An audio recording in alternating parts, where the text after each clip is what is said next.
Are you tired of waking up with high blood sugar in the morning, even when you haven't eaten anything? We're going to look at the most common causes of high morning blood sugar and how you can quickly and safely bring it down. Before you even think about how to lower high morning blood sugar, you need to understand what's happening in your body and why things are going wrong. Once you understand that, it becomes much easier to bring your blood sugar under control. There are a couple of words you might hear when people are talking about diabetes and high blood sugar, and it can all get very confusing. So I'm going to make everything really simple and easy to understand. What does high blood sugar actually mean? When you hear you have high blood sugar, what does that even mean? When you eat foods like potatoes, rice, and bread, you're basically eating starch. This starch goes into your gut, where it's broken down into glucose. That glucose goes into your blood and raises the levels of glucose in your bloodstream. So when you hear blood sugar, that actually means blood glucose. When your blood glucose, blood sugar, rises above a certain level, your pancreas releases a hormone called insulin. Insulin is basically a messenger chemical that carries instructions. It travels through your blood to every part of your body, going around knocking on doors, telling your cells to open up and remove all that glucose, all that sugar that's floating around in your blood. If you're healthy and everything's normal, when insulin knocks, the cells listen. They open up and take some of that sugar out of your blood and into your cells, and your blood sugar comes down over time. How insulin resistance develops. As we get older and fatter, and as we keep filling up our stores with glucose day after day after day, your cells become stuffed and uncomfortable. Kind of like how you feel when you've had too much to eat and you literally can't eat another bite. Just like that. Now, when you eat and your blood sugar, your blood glucose, goes up, insulin comes along and knocks on the door, telling your cells to open up and remove some of that sugar from the blood.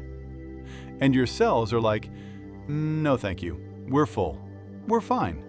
We don't need any more glucose from you. They refuse to open their doors, and the glucose in your blood stays high. This is where we talk about insulin resistance.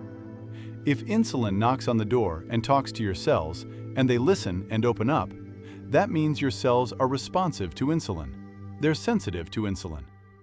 But if insulin knocks and the cells don't listen and don't open up, that means they've become stubborn. They've become resistant to insulin. Why high blood sugar is so dangerous. If your cells aren't removing this glucose, this sugar, from your blood, what happens? It goes around the body and attaches itself to everything. It goes to your eyes, attaches there, and can cause blindness. It attaches to your skin and makes you look older and more wrinkly. It creates a great environment for germs to grow, so your wounds refuse to heal and become infected. It affects your heart, your kidneys, your sexual function, everything. So we really don't want a lot of sugar floating around in the blood. When your pancreas senses that your blood sugar is still high, what does it do? It sends out reinforcements. It produces and releases more insulin to force these cells to open up and remove the sugar from your blood. And your blood sugar comes back down to normal. This works for a while, but then your cells mount a rebellion. They become even more resistant, and your pancreas produces even more insulin. It keeps escalating like that until eventually your pancreas can't produce enough insulin to force these cells to remove the sugar from your blood. Then, and only then, your blood sugar starts to go up. This battle can go on in your body for years, but you don't know it's happening. Why? Because each time you had your blood sugar checked, the result was normal. It's only when your pancreas loses the war that you find out there was a big problem. So now you're left with high insulin resistance, high insulin levels, and high blood sugar. Now you have pre-diabetes, and as your blood sugar goes higher and higher, you progress to full-blown type 2 diabetes. How blood sugar is measured. Blood sugar, your blood glucose, is measured in milligrams per deciliter, mg/dl, or millimoles per liter, mmol/l, depending on where you live, just the same way that some countries use kilograms and others use pounds to measure weight. I have a document you can download from the description that has a list of different types of foods, which ones to eat more of, and which ones to avoid to lower your blood sugar. Different tests for high blood sugar, what they mean, what's normal, and what's not.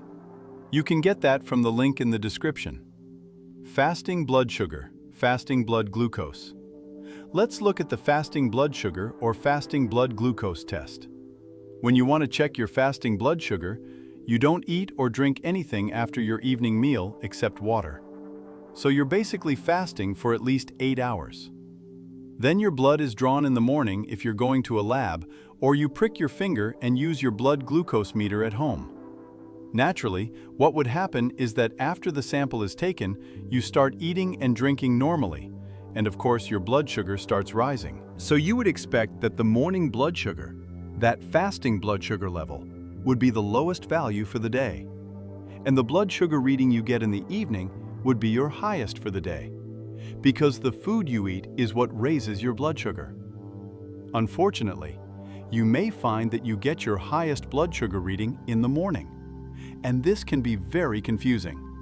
After all, you didn't eat anything during the night, so where is this sugar coming from? What do we mean by high morning blood sugar? A common question I get is, what do you mean by high morning blood sugar? If your blood sugar goes up by 20 milligrams deciliter, about 1.1 millimole liter, overnight, then you can say that you're having abnormally high blood sugar levels in the morning. For example, if you checked your blood sugar at night and it was 100 milligrams deciliter, and then it rises to maybe 130 milligrams deciliter in the morning, then you can say that you're having abnormally high morning blood sugar levels. There are two main causes of this very high blood sugar in the morning.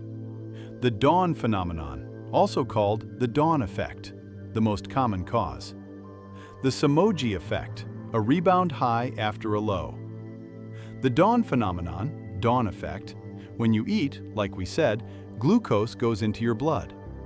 Some of that sugar goes into your liver, where it's stored away as glycogen.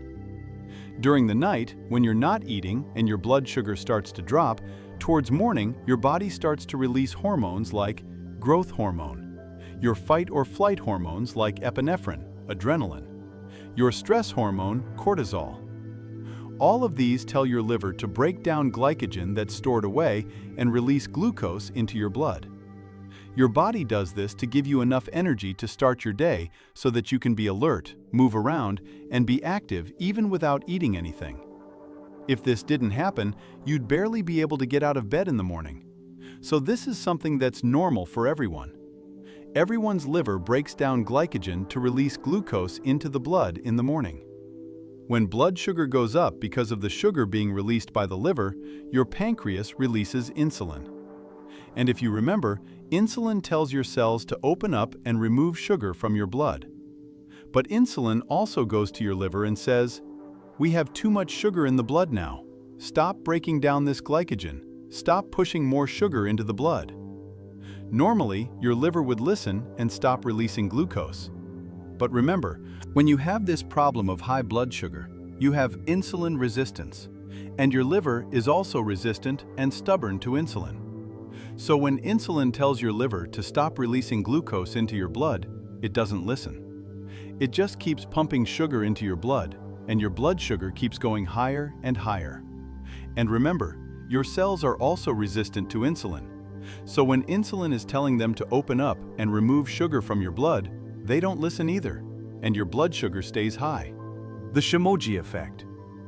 Another cause of very high blood sugar in the morning is what is known as the Somogyi effect. With the Somogyi effect, your blood sugar drops very low in the middle of the night. Your body wants to keep you alive, so it starts frantically trying to raise your blood sugar so that you don't go into a coma and die. This works so well that your blood sugar shoots up, but it goes way past normal levels, and now you have the opposite problem of very high blood sugar. There are a couple of things that can cause this very low blood sugar during the night. If you're taking drugs, the dose of these drugs may be too high, so they drain your body of sugar during the night when you're not eating.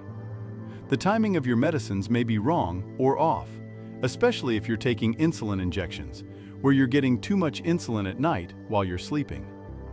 Another possible cause is taking your medicine in the evening without eating. When there's no food for your medicine to work on, your blood sugar can drop dangerously low. If you exercise more than usual in the evening, you again use up some of the sugar in your blood. So when you take your medicine, you're pushing your already low blood sugar levels even lower. You may not even realize you're having these very low blood sugars because it's happening at night and you may sleep through the whole thing. But there are some signs that may suggest this is happening. You may have nightmares or very bad dreams during the night. You may find that you're sweating heavily at night and wake up to find your night clothes and your bed sheets soaked with sweat. You may wake up in the morning with a very bad headache. So now we have two causes of high morning blood sugar: the dawn effect, dawn phenomenon, the Somogyi effect. It's important to know which one you have because you'll treat them differently. How to tell which one you have? What you can do is check your blood sugar at around 3 a.m. for 34 nights in a row. If you have a continuous glucose monitor, CGM, that's really easy to do. Otherwise, you have to wake up and prick your finger to check your blood sugar during the night. If your blood sugar is normal or high at 3 a.m., then your high morning sugar is being caused by the dawn phenomenon. If your blood glucose is low at 3 a.m., then you're probably having the Somogyi effect.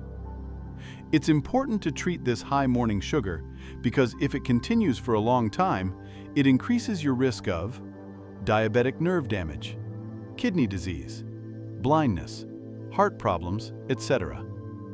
If you're having the Somogyi effect, your doctor may lower the dose of the medicines you're taking, recommend a snack before bed to balance out the effects of your medicine, or change your medicine altogether.